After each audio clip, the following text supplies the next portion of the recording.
বন্ধুরা, আপনাদের কি রাতে ঘুমের মধ্যে বারবার উঠতে হয় শুধুমাত্র বাথরুমে যাওয়ার জন্য? আপনি কি দিনের বেলায় ঘন ঘন প্রস্রাবের চাপ অনুভব করছেন, যে বাইরে কোথাও যেতে গেলে প্রথমে ভাবতে হয় কাছাকাছি বাথরুম আছে কিনা? রাতে দুবার, তিনবার, এমনকি চারবার পর্যন্ত উঠতে হচ্ছে আপনাকে। সারাদিন একটা ক্লান্তি লেগেই থাকছে, কারণ রাতে ঠিকমতো ঘুমাতেই পারছেন না।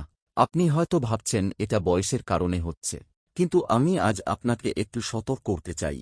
কারণ বারবার প্রস্রাব আসাটা যতটা সাধারণ মনে হচ্ছে ততটা সাধারণ নাও হতে পারে। এটা হতে পারে আপনার কিডনির একটা চিৎকার। হ্যাঁ, আমি একদম ঠিকই বলছি। কারণ আপনার কিডনি হয়তো আপনাকে বলতে চাইছে সে কষ্ট পাচ্ছে, সে আর আগের মতো কাজ করতে পারছে না। আর সবচেয়ে ভয়ঙ্কর ব্যাপার কি জানেন? কিডনি যখন ক্ষতিগ্রস্ত হতে শুরু করে তখন সে একদম চুপচাপ ক্ষতিগ্রস্ত হয়। প্রথম দিকে বড় কোনো ব্যথা হয় না, আর যখন লক্ষণগুলো স্পষ্ট হয়ে ওঠে ততক্ষণে কিডনির অনেকখানি ক্ষতি হয়ে যায়। আর সেই কারণেই আজকের এই ভিডিওটা আপনার জন্য অত্যন্ত জরুরি। কারণ আজ আমি আপনাকে বলতে যাচ্ছি এমন 4টি জিনিসের কথা, যেগুলো আপনি হয়তো প্রতিদিন খাচ্ছেন, কিন্তু ঠিক এই জিনিসগুলোই আপনার কিডনিকে ভেতর থেকে ধ্বংস করে দিচ্ছে। আর এই জিনিসগুলোর কারণেই আপনার বারবার প্রস্রাব হচ্ছে এবং আপনার কিডনি ধীরে ধীরে কাজ করার ক্ষমতা হারিয়ে ফেলছে। তবে 4টি জিনিসের কথা বলার আগে একটু বুঝে নেওয়া দরকার যে কিডনি আসলে কিভাবে কাজ করে, আর বারবার প্রস্রাব আসার সঙ্গে কিডনির সম্পর্কটা কোথায়। কিন্তু বন্ধুরা, তার আগে আপনারা যদি আমার চ্যানেলে প্রথমবার এসে থাকেন, তাহলে ভিডিওটাতে একটা লাইক দিয়ে চ্যানেলটাকে সাবস্ক্রাইব করে দিন। বন্ধুরা, আমাদের শরীরে দুটো কিডনি আছে। এই কিডনি দুটো আমাদের পেটের পেছনের দিকে মেরুদণ্ডের দুপাশে থাকে। এই ছোট্ট দুটো অঙ্গ কিন্তু প্রতিদিন বিশাল একটা কাজ করে। আপনার শরীরের সমস্ত রক্ত এই কিডনি দিয়ে যায়। শুধু তাই নয়, কিডনি রক্তচাপ নিয়ন্ত্রণে সাহায্য করে, হার্টকে শক্তিশালী রাখতে সাহায্য করে।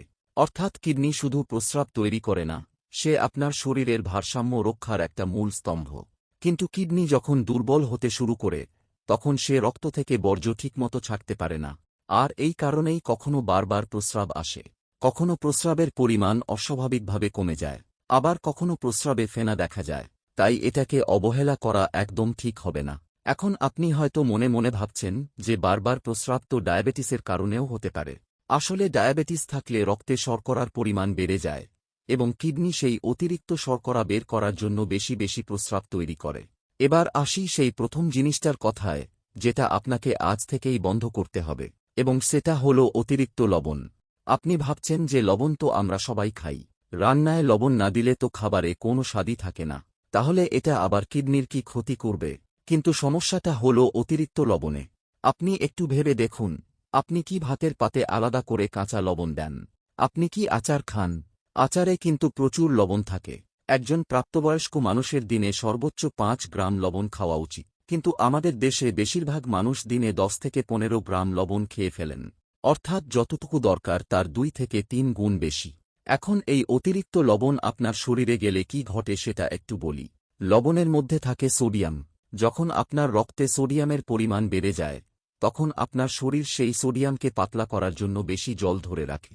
ফলে আপনার রক্তের আয়তন বেড়ে যায়।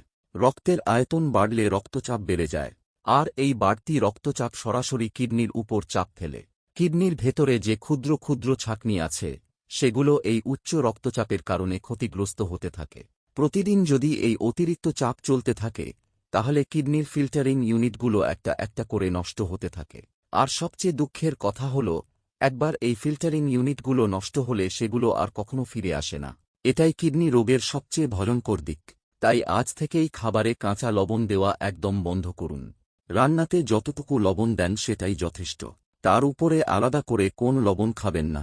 মিউজিক, আচার, চিপস, পাপড়, প্যাকেটের খাবার এগুলো যতটা সম্ভব এড়িয়ে চলুন। রান্নাতেও ধীরে ধীরে লবণের পরিমাণ একটু একটু করে কমাতে শুরু করুন। এবার আসি দ্বিতীয় জিনিসটার কথায়, যেটা আপনার কিডনিকে নীরবে ক্ষতিগ্রস্ত করে চলেছে, সেটা হলো অতিরিক্ত চিনি। আমাদের বাঙালি জীবনে মিষ্টির একটা আলাদা জায়গা আছে। সন্দেশ, রসগোল্লা, পায়েস, মিষ্টি দই এসব ছাড়া কোন আনন্দই যেন পরিপূর্ণ হয় না।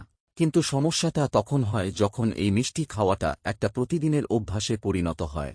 অনেকে আছেন সকালে চায়ে 2-3 চামচ চিনি দেন, দুপুরে খাবার পরে একটু মিষ্টি খান, বিকেলে আবার চায়ে চিনি দেন, রাতে খাবার পরে আবার একটু মিষ্টি খান। এই অতিরিক্ত চিনি আপনার শরীরে ঢুকে কি করে সেটা বলি। প্রথমত, চিনি রক্তের শর্করার মাত্রা বাড়িয়ে দেয়। যখন রক্তে শর্করা বেশি থাকে তখন কিডনি সেই অতিরিক্ত শর্করা ফিল্টার করে বের করতে অনেক পরিশ্রম করতে হয়। এই প্রক্রিয়ায় কিডনি বেশি জল টেনে নেয়, আর সেই জন্যেই বেশি প্রস্রাব তৈরি হয়।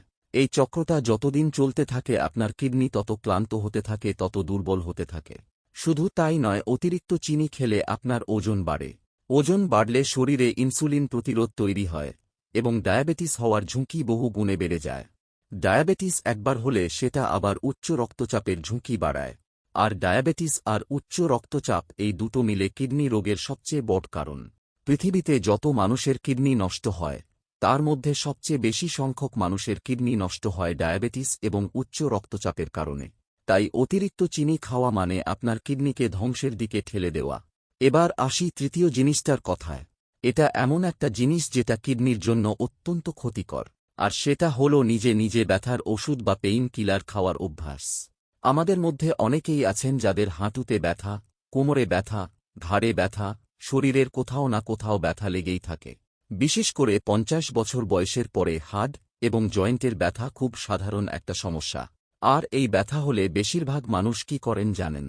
ফার্মেসিতে যান এবং নিজে নিজে একটা ব্যথার ওষুধ কিনে খেয়ে নেন। কেউ কেউ তো প্রতিদিন একটা দুটো করে পেনকিলার খান দীর্ঘদিন ধরে। এখন আমি আপনাকে বলি এই পেইন কিলার ওষুধগুলো আপনার কিডনিতে কি করে। এই ওষুধগুলো বিশেষ করে কিডনির রক্তনালীকে সংকুচিত করে দেয়। এর মানে হল কিডনিতে রক্ত চলাচল কমে যায়। কিডনিতে এমন ক্ষতি হয় যেটা পরে আর সারানো সম্ভব হয় না। চিকিৎসাবিজ্ঞানে এটাকে বলে অনালজেসিক নেফ্রোপ্যাথি, অর্থাৎ ব্যথার ওষুধের কারণে কিডনির রোগ। শুধু পেইন কিলার নয়, নিজে নিজে যে কোনো ওষুধ খাওয়ার অভ্যাস কিডনির জন্য ক্ষতিকর হতে পারে। তাই যে কোন ওষুধ খাওয়ার আগে ডাক্তারের সঙ্গে কথা বলুন। এবার আসি চতুর্থ এবং শেষ জিনিসটার কথায়। সেটা হলো অতিরিক্ত পরিমাণে আমিষ বা প্রোটিন খাওয়া। হ্যাঁ, আমি জানি আপনি এখন ভাবছেন যে প্রোটিন তো শরীরের জন্য দরকার। প্রোটিন না খেলে শরীর দুর্বল হয়ে যাবে। তাহলে এটা কিডনির ক্ষতি করে কিভাবে? বন্ধুরা, প্রোটিন অবশ্যই শরীরের জন্য অত্যন্ত দরকারি একটা পুষ্টি উপাদান। কিন্তু সব ভালো জিনিসেরই একটা মাত্রা আছে। ব্যাপারটা হলো যখন আপনি প্রোটিন জাতীয় খাবার খান, অর্থাৎ মাছ, মাংস, ডিম, দুধ, ডাল এসব, তখন সেই প্রোটিন হজম হওয়ার পরে শরীরে কিছু বর্জ্য পদার্থ তৈরি হয়। এর মধ্যে প্রধান হল ইউরিয়া এবং ক্রিয়েটিনিন। এই বর্জ্যগুলো রক্তে মিশে যায় এবং কিডনিকে ফিল্টার করে শরীর থেকে প্রস্রাবের মাধ্যমে বের করতে হয়। এটা কিডনির উপর একটা বিশাল চাপ তৈরি করে। বিশেষ করে যাদের বয়স 50-এর বেশি, তাদের কিডনির কাজ করার ক্ষমতা একটু একটু করে কমতে থাকে। এটা বয়সের একটা স্বাভাবিক প্রক্রিয়া। তাই এই বয়সে অতিরিক্ত প্রোটিন খেলে কিডনির উপর যে চাপ পড়ে সেটা একটা তরুণের কিডনির তুলনায় অনেক বেশি ক্ষতিকর। অনেকে আছেন যারা সকালে ডিম খান, দুপুরে মাছ বা মাংস খান, দিনে 3-4 বার প্রোটিন জাতীয় খাবার খেলে সেটা কিডনির জন্য অনেক বেশি হয়ে যায়। তবে দিনে একবার মাছ বা হালকা মাংস খেতে পারেন। আর আপনার ডাক্তার যদি বলে থাকেন আপনার কিডনি কিছুটা দুর্বল, তাহলে ডাক্তারের পরামর্শ অনুযায়ী প্রোটিনের পরিমাণ নির্ধারণ করুন। কারণ দুর্বল কিডনির ক্ষেত্রে প্রোটিনের পরিমাণ আরও বেশি নিয়ন্ত্রণ করতে হয়। এখন এই 4টি জিনিসের কথা তো বললাম, কিন্তু আরও কিছু কথা আছে যেগুলো আপনাকে জানানো দরকার। আপনি যদি ইতিমধ্যে লক্ষ্য করে থাকেন যে আপনার বারবার প্রস্রাব আসছে, বিশেষ করে রাতে বারবার উঠতে হচ্ছে, প্রস্রাবে ফেনা দেখা যাচ্ছে, প্রস্রাবের রং গা হয়ে গেছে, তাহলে দয়া করে আর দেরি করবেন না। আজই একজন ভালো ডাক্তারের কাছে যান, কিডনির পরীক্ষা করান। যা করলে বোঝা যাবে আপনার কিডনি কতটা ভালো কাজ করছে। কিন্তু দেরি করলে পরিস্থিতি এমন জায়গায় চলে যেতে পারে যেখান থেকে ফেরা কঠিন। এবার আমি জল খাবার কথাও একটু বলি। পরিমাণ মতো জল খাওয়া কিডনির জন্য অত্যন্ত ভালো, কারণ জল কিডনিকে সঠিকভাবে কাজ করতে সাহায্য করে। কিডনিতে পাথর হওয়ার ঝুঁকি কমায়। সাধারণত একজন মানুষের দিনে 8 থেকে 10 গ্লাস জল খাওয়া উচিত। কিন্তু এখানেও একটা সতর্কতা আছে। যদি আপনার কিডনি ইতিমধ্যে দুর্বল হয়ে থাকে, যদি আপনার পায়ে বা শরীরে জল জমার সমস্যা থাকে, তাহলে অতিরিক্ত জল খাওয়া উল্টো ক্ষতি করতে পারে। কারণ দুর্বল কিডনি অতিরিক্ত জল শরীর থেকে বের করতে পারে না, ফলে শরীরে জল জমে যায়, পায়ে ফোলা বাড়ে, শ্বাসকষ্ট হতে পারে। তাই যদি আপনার কিডনির কোন সমস্যা থাকে তাহলে ডাক্তারের পরামর্শ নিয়ে জল খাবার পরিমাণ ঠিক করুন। তো বন্ধুরা, এই ছিল আজকের ভিডিওটা যদি আপনাদের ভালো লাগে তাহলে একটা লাইক দিয়ে চ্যানেলটাকে সাবস্ক্রাইব করে দিন।